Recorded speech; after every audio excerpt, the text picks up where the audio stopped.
అస్సలాముఅలైకుం, welcome to my channel. ఎలా ఉన్నారు? బాగున్నారా? నేనైతే చాలా బాగున్నానండి. మీరందరూ బాగున్నారని మనస్ఫూర్తిగా కోరుకుంటున్నాము. ఈరోజు అయితే చిన్న చేపలు కర్రీ చేస్తున్నామండి. ఆదివారం వెళ్ళామండి. ఆదివారం వెళ్ళి చిన్న చేపలు తీసుకొని విజయవాడ నుంచి తీసుకొచ్చాము. ఆ చేపలు అక్కడే దొరుకుతాయండి. పొద్దున్న 6కి అలా వెళ్ళామండి. మేము కిలో 150 చెప్తే 100 రూపాయలకి ఇచ్చింది. ఇంకా తీసుకొచ్చి ఇంకా కర్రీ వండుతున్నాను. ఆయిల్ వేసిన లవంగ, చెక్క, అల్లం వెల్లుల్లి పేస్ట్, ఈ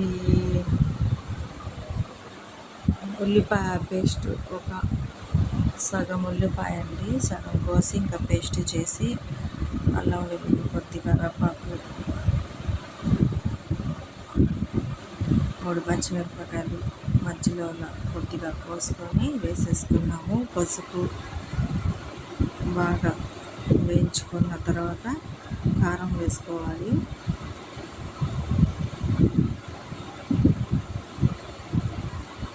ఇలా కలిపేసుకున్న తర్వాత ఇంకా చేపలు చాలాసేపు పట్టిందండి. బాగా వాటర్లో కడిగేసి ఉప్పు, నిమ్మరసం పిండి, కొద్దిగా పెరుగు వేసి బాగా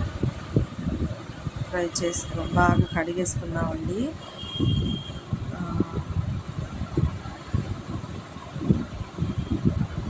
మొత్తం క్లీన్ అయిపోయింది, చూసారు కదా.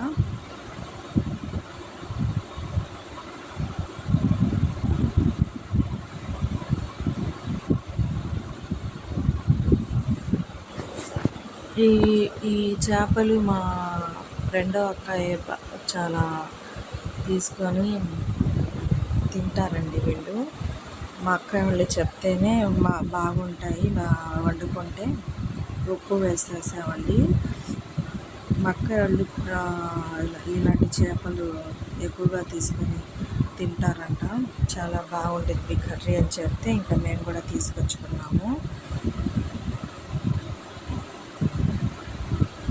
కొద్దిగా నీళ్ళు వేసామండి. చిన్న చేపలు కదా, అసలు ఎక్కువగా వాటర్ వేస్తే ఇంకా మెత్తపడిపోతాయి, ఇంకా గుజ్జు గుజ్జు అయిపోతాయండి. ఇంకా కొద్దిగా వాటర్ వేసుకొని కొద్దిగా గరం మసాలా, కొద్దిగా వాటర్ వేసుకున్నాం, ఎక్కువ లేకుండా. ఇలా కలిపేసుకోవాలి. వాటర్ ఉంది కదండి, కొద్దిగా కరివేపాకు వేసుకోవాలి. కరివేపాకు అంటున్నాను, కొత్తిమీర వేసుకున్నాము. చేశారు కదా.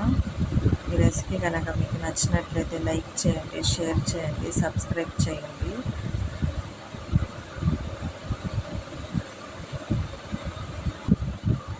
వాటర్ ఉంది కదండి, బాగా ఇంకా ఉడికించుకోవాలి.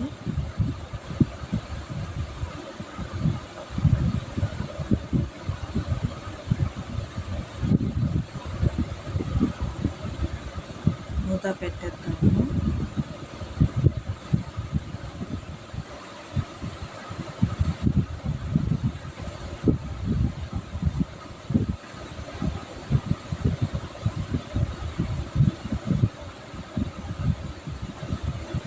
అంతేనండి, ఇంకేమన్నా